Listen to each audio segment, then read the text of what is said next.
So for those of you who haven't been to one of these webinars before, my name is Charlie West. I am a support technician with Canadian Retail Solutions.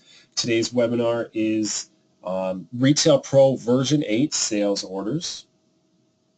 And so we're going to get right into it today with a general overview of how sales orders work in Retail Pro. So you'll see on the screen that I've got up, we've got the point of sale highlighted on the top menu, and on the right here we can see sales orders and archived sales orders. So sales orders in Retail Pro are planning documents, very similar to purchase orders if you've used them.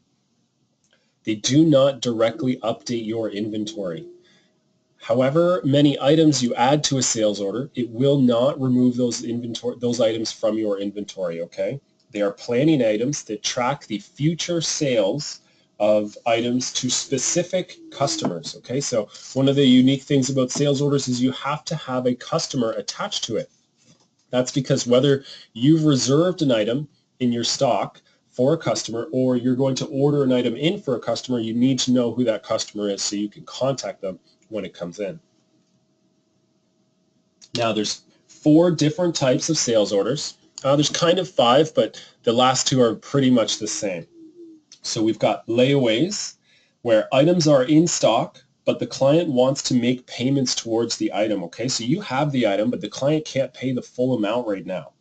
So you kind of make an agreement where you will hold on to that item until the client pays the entire amount. So they might give you a deposit. Let's say a teenager gives you a $200 deposit for a new snowboard. You're going to hold on to that snowboard. You'll set it aside somewhere, tag it for the customer and the sales order number. And when they come in with the balance, then you can add that sales order to a receipt and process the transaction, removing it from your inventory then, okay? A customer order is where the item is not in stock, but it is an item that you don't mind either adding to your inventory or is already in inventory. So the customer showed up, maybe they wanted to purchase a large amount of something and you only had it, 5 in stock and they need 10. So you can create a sales order for the remaining 5, and you can even link that sales order, that customer order, to a purchase order so that when the items arrive, you get a notification in Retail Pro saying, hey, these items are on a sales order. You should go ahead and contact this customer. Okay, you may or may not take a deposit depending on the company because these are usually items that, if the customer does cancel, it's not too hard for you to sell these items, all right, to someone else. And then we've got special orders. So special orders, it's a unique sales order where you can actually edit the description of an item. It's used for selling or, selling an item that you do not even want to add to your inventory that is so customized or specific that you don't believe you will ever get an order for it again. It's not used very often. Just going to turn off my phone here, sorry. But some clients do find that it works for them. You usually take a large or full deposit for these items because it's so difficult for you to return to the supplier or sell to another client in the event the order is canceled. And then finally, we have registries, which come in 2 types, store registries or company registries. A registry is a wish list of items that the client chooses that family and friends can view that list when they come into the store. It keeps track of what items have been purchased off the registry and what items are remaining to be purchased. And you can either have a registry that only applies to your specific location or one that pulls all the changes to the other locations so that if someone bought it in Edmonton, you could see that it was bought in Calgary and that item wouldn't get purchased twice. You can easily print a list of the remaining items on the registry for anyone who comes into the store. Now that's kind of a general overview of the different types of sales orders that we have available. So we're going to get into a detailed look, and we're going to do this with a layaway. Layaways and customer orders are the most common types of sales orders we see clients use. So once again, a layaway is an item that is in stock that a customer can't completely pay for, and a customer order is an item that is out of stock, okay, that the customer wants you to order, and contact them when it comes in so that they can pay for it. We're going to do a layaway, but if you understand how layaways work and how the sales order function works, you can apply that to all the other types of sales orders. So if you understand how the layaway works, you can easily create a customer order or even a special order and a registry. And we'll go into each of them a bit later on, just because there are a few differences between them. But we're going to start with a layaway because it has some unique features that I want to go over. So the first thing, we're going to open up our active sales orders. So we've got point of sale selected on the top menu, sales orders here on the right. So if we open this up, we're brought to a list of all our active sales orders. So if you do not delete and archive your sales orders ever, even after they are added to a receipt and completed, this will be a record of every single sales order you have ever taken. Okay, so I like to personally keep this sales orders list nice and organized. So you really don't need to have sales orders on here where the balance due and the quantity due are zero. That means that sales order was added to a receipt, the remainder of the balance was paid, and the item was taken out of inventory. Okay, so I could delete these and archive them. Okay, and that archive was available right underneath the sales orders button. So depending on how long your preferences are set to keep your archive, if the customer came in or you needed to review that sales order, you have a bit of extra time to look that up and you can restore it or permanently delete it from the archive. Okay, so this is all your active sales orders. We can see the different types. I have some layaways, some registries, customer orders, and special orders. You can also customize this list, the information that it shows you. So I've got mine set up to show me the order date, the sales order number, the selling from location, the type, bill to and ship to, so you can quickly see if the bill to and the ship to are different.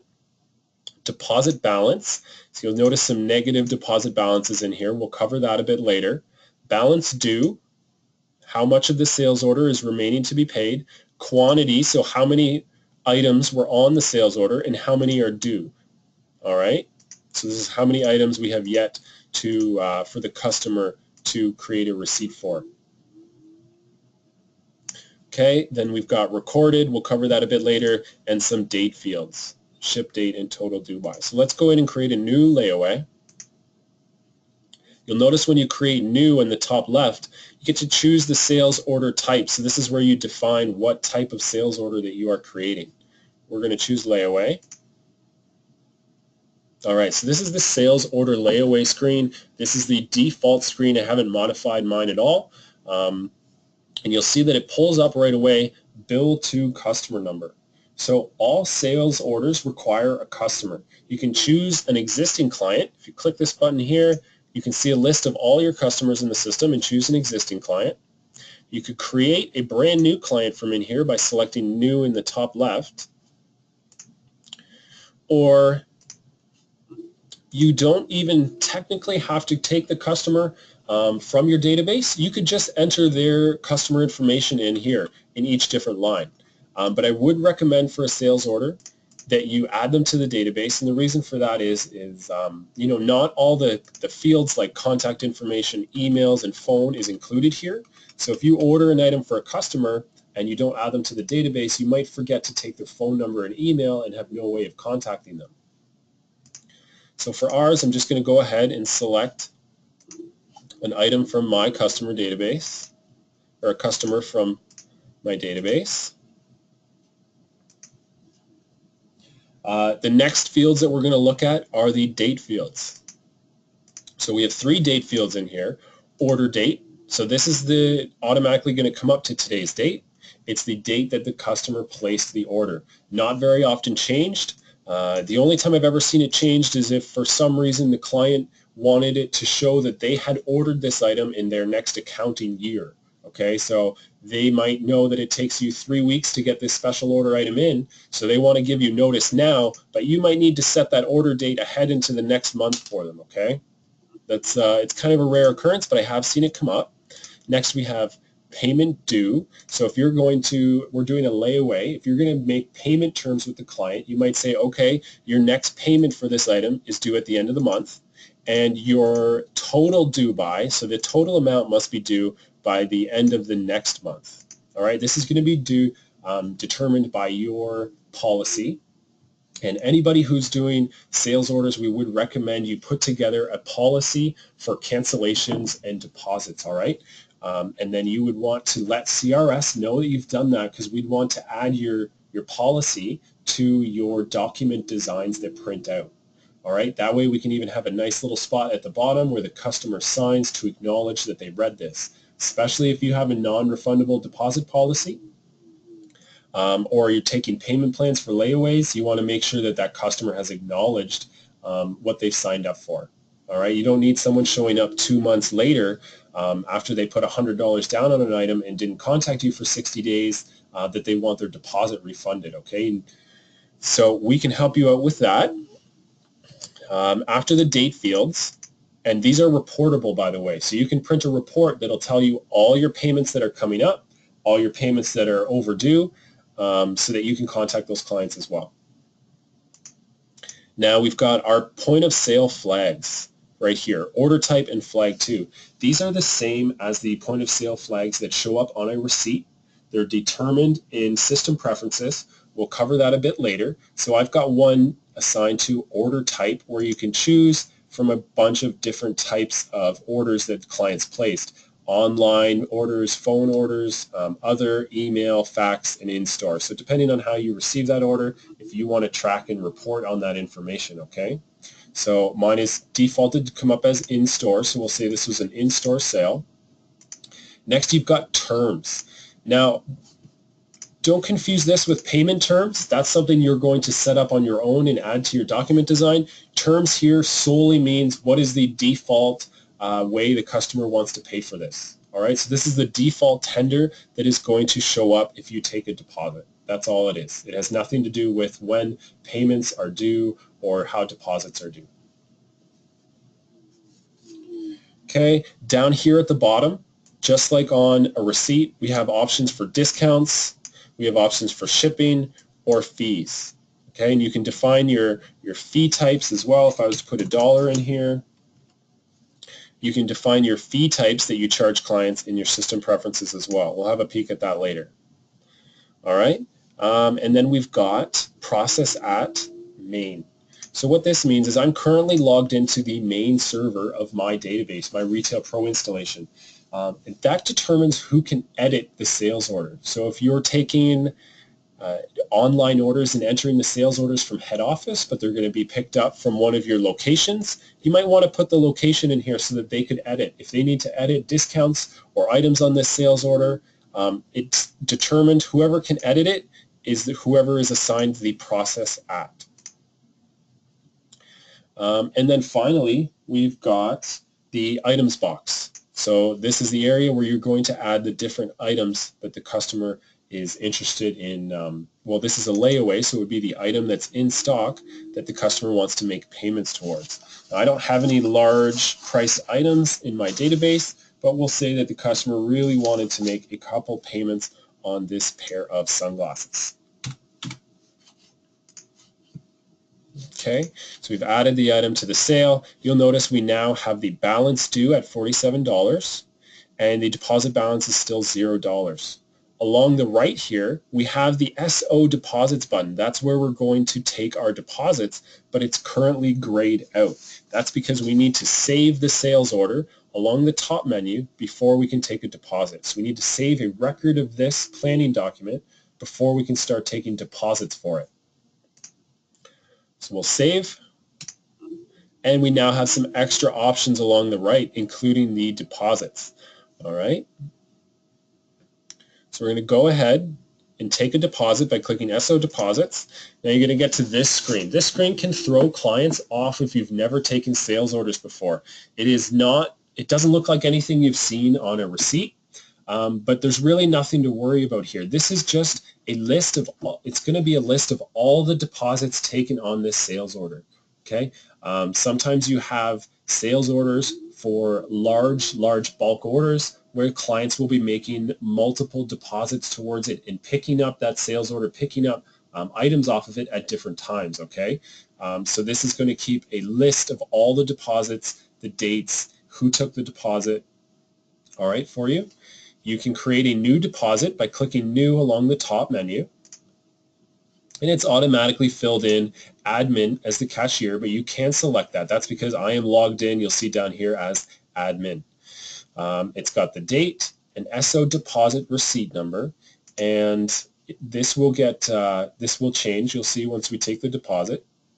The amount. So it's automatically put in $11.75. That's because my system preference is set to automatically take a minimum 25% deposit. So you'll see if I try and put in $10 and tender it, I get a little message popping up, a minimum 25% is required. So you can specify a recommended amount or a required amount in the percentage for each different type of sales order. So your special orders, you might require 50%, and your sales orders, you might recommend 25%. It's up to you, and we'll go over those settings after. Okay, so it's pushed me right back up to that 25%. I can always press back and take more if I want. I can take $20 as long as it's over that 25% that I defined. You'll notice here under tender it says cash. That comes from the terms that we saw on the sales order, but we can change this on the tender screen or even right in here as well, okay? So it's undefined. When we click tender, we can still take a credit card. It doesn't matter what the terms were on the sales order. That's just the default that it shows on your deposit list. So I'm going to take a $20 deposit with a credit card and update this sales order deposit.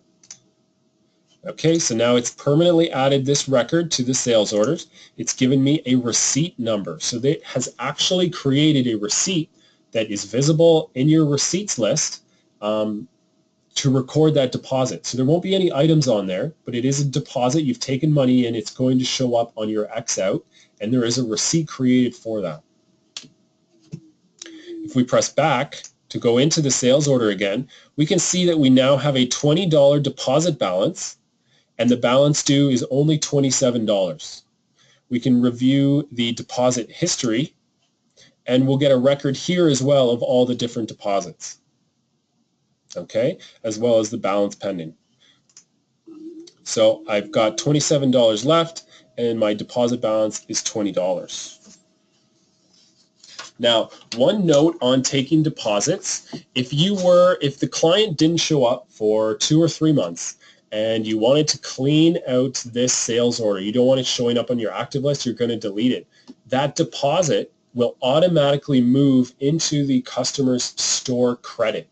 Okay, so if you have a non-refundable deposit policy, you need to be careful of that because it will automatically give them store credit for that deposit when you delete the sales order. To get around this, you want to add the sales order to a receipt and add a fee onto the sale that matches the deposit. So I would create a receipt with a $20 fee. I would link the sales order to the receipt, which we're about to discuss, and then I would tender the sale using their deposit. So that's going to clear the deposit out. Let's just actually have a look at that. So if I create a brand new receipt, first thing we've got here is sales order number. I'm going to link that sales order that I just took, okay, which is number 38 with $20 deposit. All right, you'll see no items are on the sale yet. We're going to create a fee for $20. These are my fee types I have set up, so I don't have one for non-refundable deposit fee or anything like that, so we'll just choose design for now, and we're going to tender the sale. We're asked, do you want to use that SO deposit? If I select yes, you'll see that it's tendering this $20 sale, which has no items, it's just a fee I'm charging them, to their deposit. That is going to give you a receipt that you have used the client's deposit, okay, to cover a fee that you've charged them. It's going to clear that deposit out, all right, so it doesn't automatically move to that customer store credit if you need to delete the sales order. All right, that's the best way to remove those deposits. Otherwise, if the customer cancels and you are fine with it going to their store credit, you can safely delete the sales order. It will automatically take the deposit, put it on their store credit, okay? You don't have to worry that that deposit was lost. So I'm going to cancel this. We're going to create a new receipt and go over how to add sales orders to the receipt. Okay, so the first field that pops up is SO number. If you don't have the SO number field, maybe you have a customized receipt design, let us know and we can get that added for you. You can either enter the SO number in here if you know it, all right, or you can select it from the list. If you choose the little options here on the right, it'll show you your active sales orders. And I can attach the one for Charlie West, sales order number 38, and press OK. If you create a sales order for the customer, you will notice the print option at the top. You can print a record of that sales order. It has the deposits listed on there if you took a deposit. And then when they come in and show you that receipt, it'll have the sales order number right at the top, so you can just enter that in. Okay? I've already got it attached to the sale, so it's telling me it's locked. Now you'll notice we added that sales order to the receipt, and it automatically brought over the customer, but there's no items on the receipt yet. A sales order works like a voucher or a PO that you add to a voucher. You need to define what items on the sales order the customer is going to pick up. You'll see on the right, you have the SO items box. It'll give you a list of all the items on the sales order, and you can define which ones the client is picking up. If it's a very large stock order, they might only pick up 1/3 or half of the items on there. You can also press Sell Due to automatically add all remaining items from the sales order to the receipt. Okay, so I've changed this dot quantity to 1, which said quantity due was 1. If you have multiple items on the sales order and some have already been picked up, they will still show on here, but the quantity sent will match what they've already picked up, and the quantity due will be 0, okay, or however many remain. And then if you were to press Sell Due, it wouldn't grab any of the items that they had already been attached to a receipt. So I've added my document quantity 1. We'll press OK. So I've added that one item from the sales order to my receipt, and from here I can tender the sales order.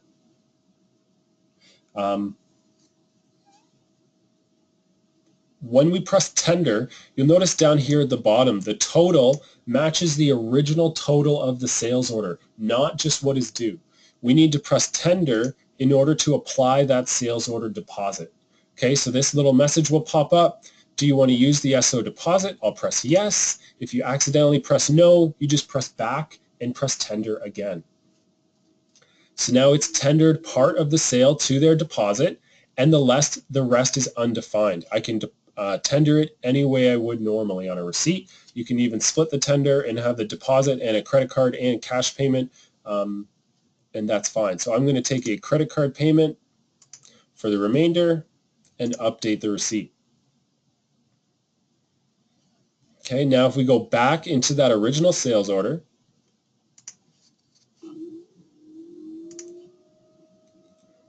you'll see the deposit balance is now 0, the balance due is now 0, and the quantity due is now 0 as well. So it's taken the deposit we had on there and it's applied it to that receipt. So the deposit balance has been taken to 0.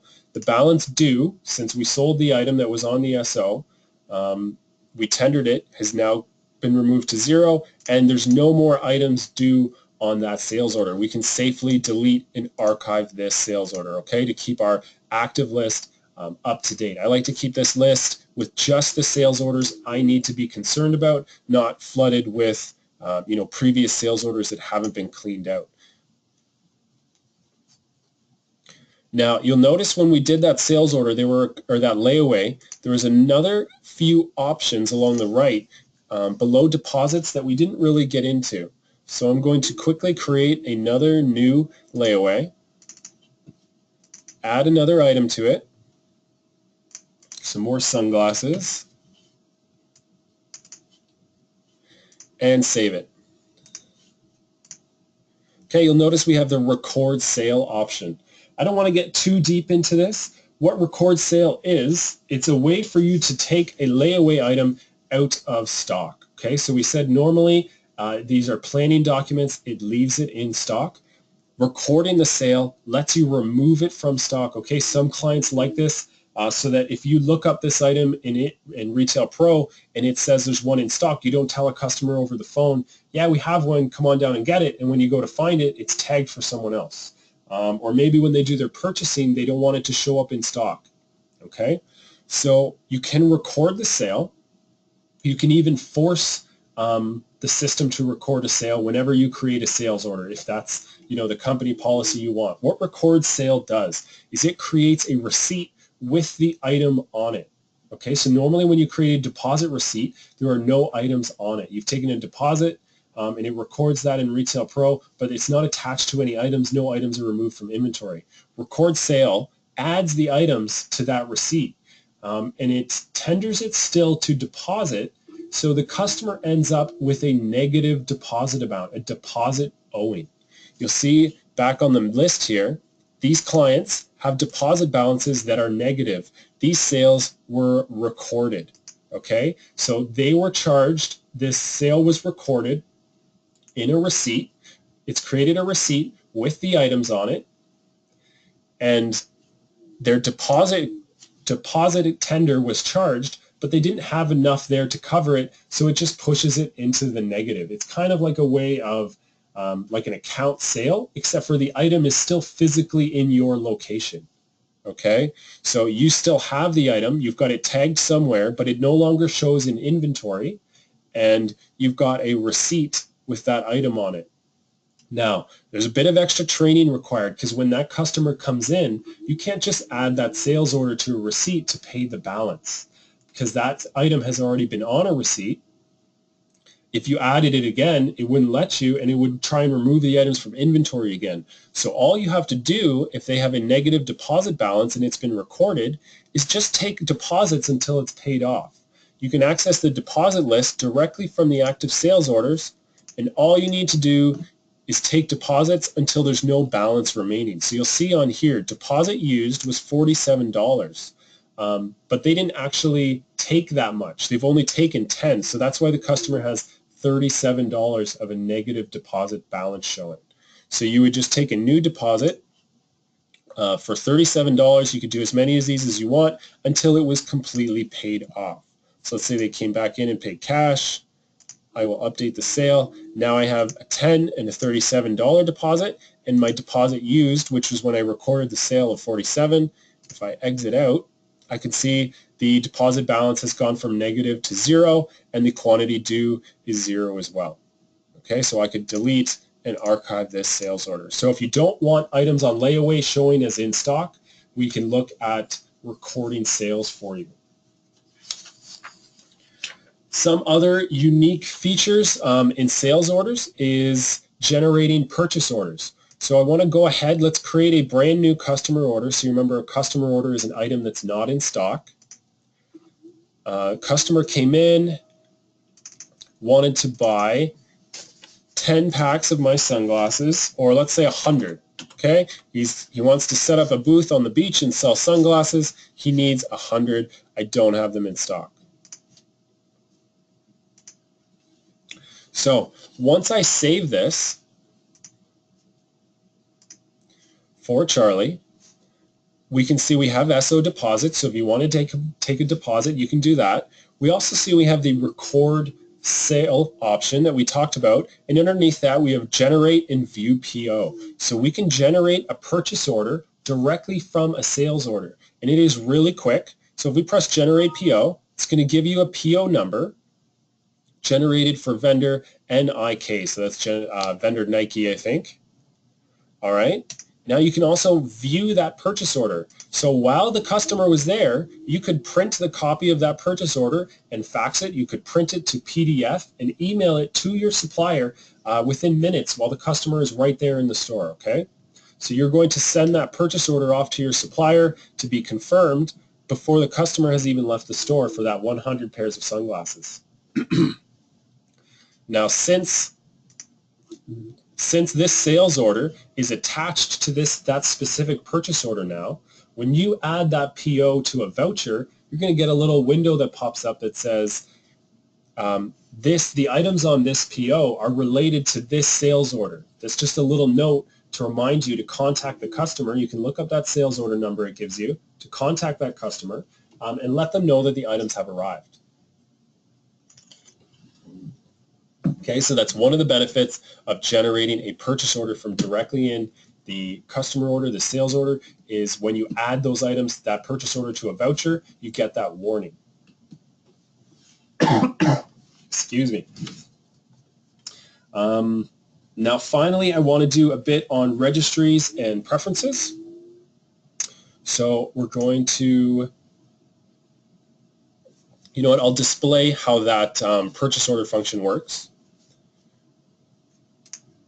Reopen that customer order, view the purchase order. We've got SO 219,000.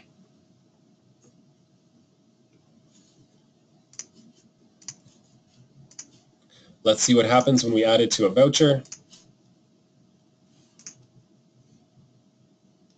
Created a new voucher. We're going to link it to the PO.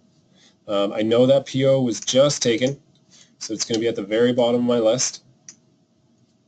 Here we go, SO 219 with 100 items due. Let's add it to the voucher.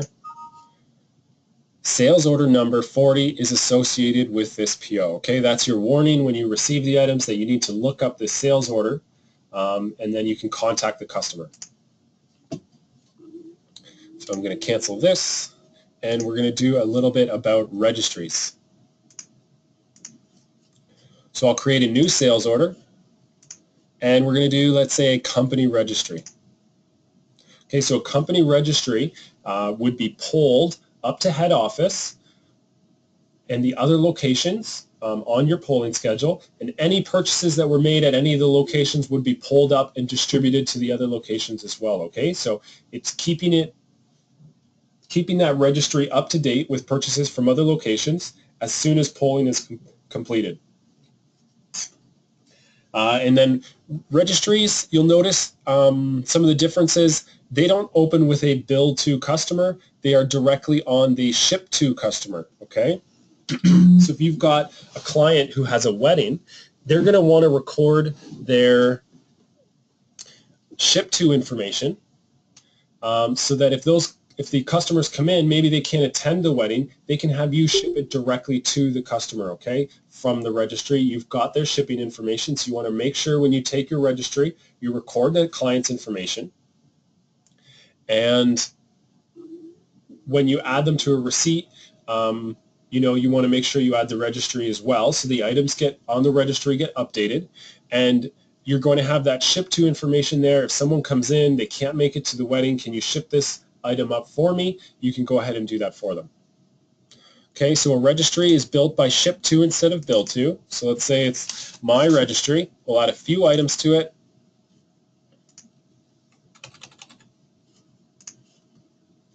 Okay, we've got quantity sent and quantity due. Quantity sent is how many items on the registry have been picked up, and quantity due is how many are remaining to be, you know, attached to a receipt.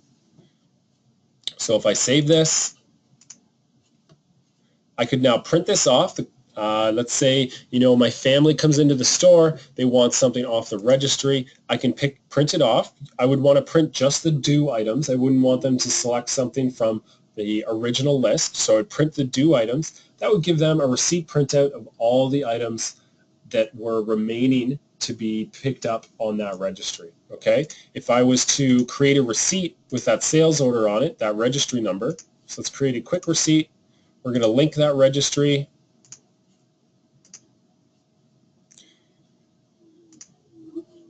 You can have a separate customer on the receipt because it was just a ship to, not a bill to. We can view the registry items on the SO items on the right. Let's say I'm going to pick up this backpack. Okay, there's no deposit for registry, so when I tender, I'm not prompted for that deposit.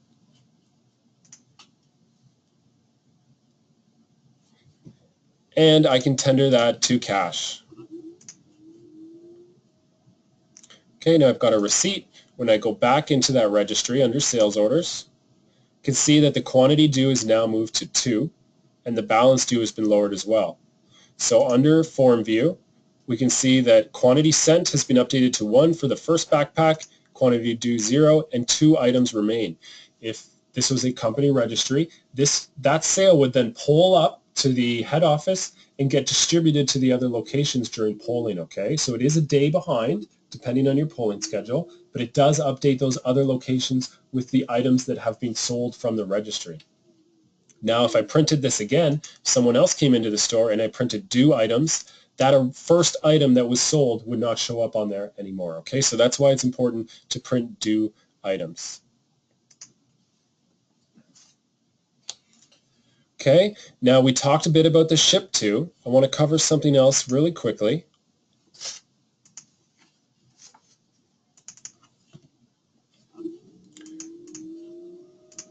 And that's on a special order.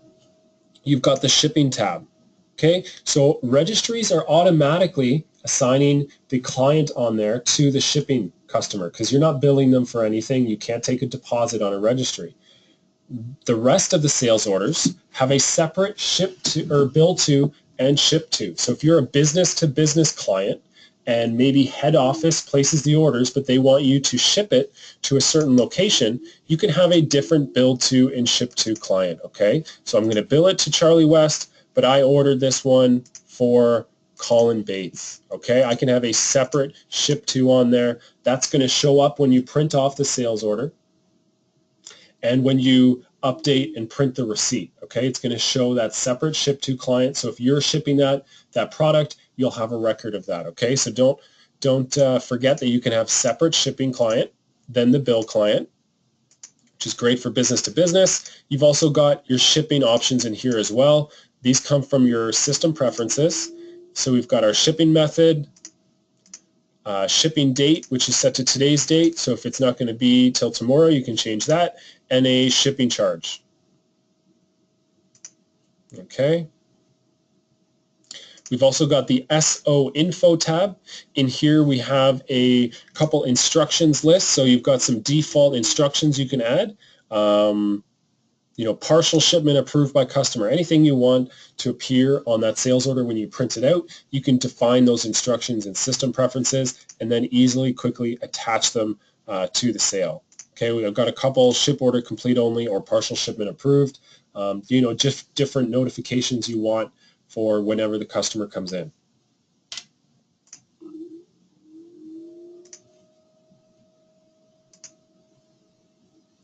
So I'll cancel this. Let's quickly go over the system preferences related to sales orders.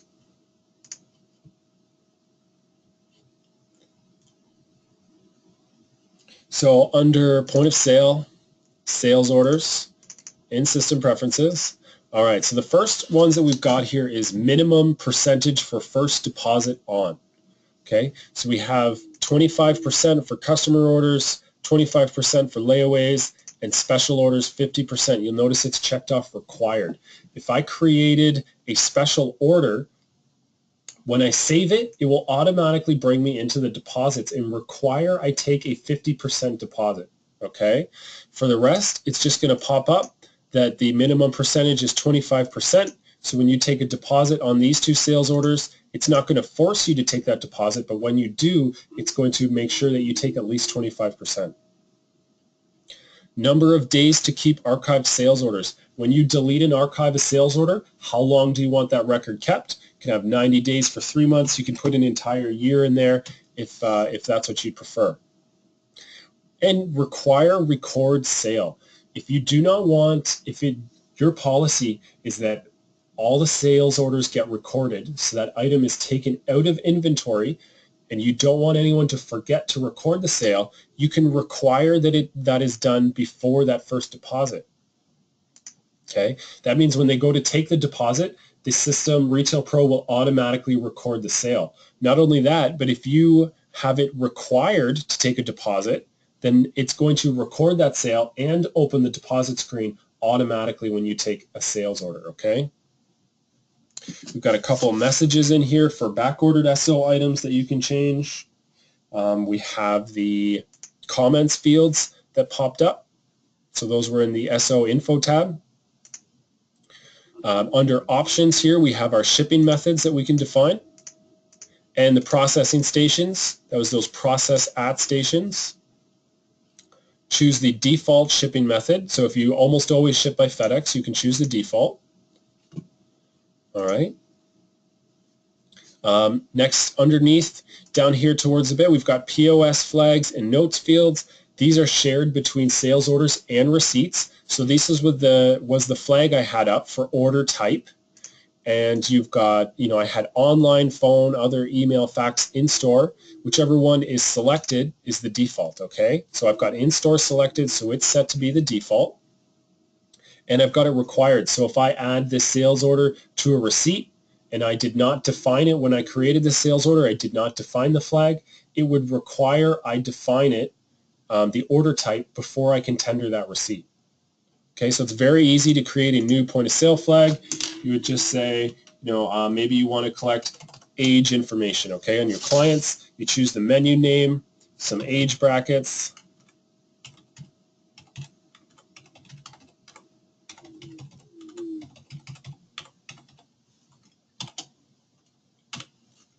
You can choose the default by selecting it, or you could choose no flag be the default, or last flag. That just means that whatever the last sale was flagged as, you want the default to pop up as that one automatically, okay? So we've got some age. When we save this, if we go into a receipt or a sales order, you'll see we now have the age option in our point of sale flags.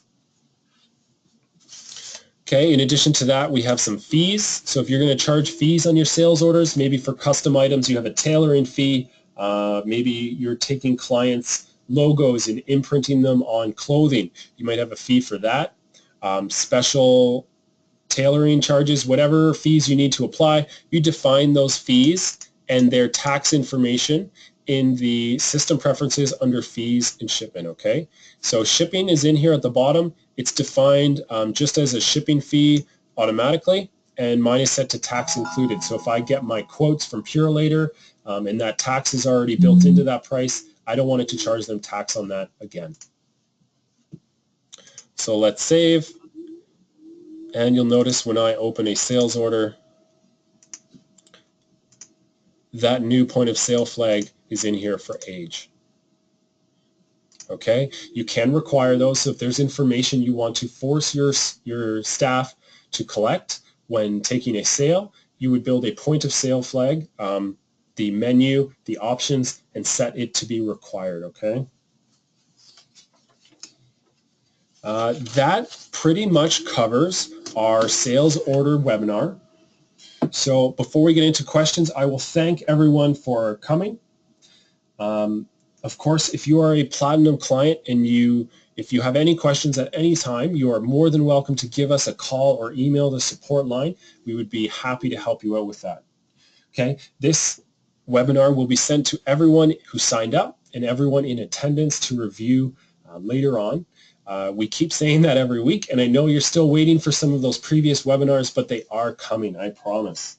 Now, if you have any questions, I'd be happy to go over them with you now.